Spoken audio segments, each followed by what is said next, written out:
সঞ্চারীর ভাই, দেখ আজকে অরুণব আমাকে গোল্ডের রিংটা দিয়েছে। বাহ, কি সুন্দর লাগছে। ও সত্যি তোর খুব খেয়াল রাখে। হ্যাঁ ভাই, টাকা পয়সার দিক থেকেও বেস্ট। ওকে পেয়ে সত্যি খুব লাকি ফিল হয়। হ্যাঁ, বলো। কোথায় আছিস তুই এখন? তোকে না বারণ করেছি বাড়ি থেকে বেরোতে, কার সাথে আছিস? ওই সঞ্চারীর সাথে পার্কে এসে একটু আড্ডা দিচ্ছিলাম গো।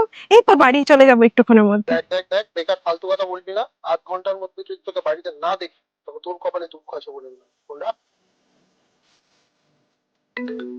দাঁড়া, সুমন ফোন করছে। হ্যালো, হ্যাঁ বলো। আরে পার্কে পৌঁছলি? তপস্যার সাথে দেখা হয়েছে? হ্যাঁ, এই তো দেখা হয়েছে, এই তো বসে আড্ডা মারছি।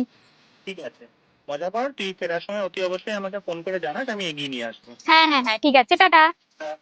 দামি গিফট পেয়েও কি বা লাভ ভাই, যদি এই সম্পর্কে শান্তি আর সম্মানই না থাকে।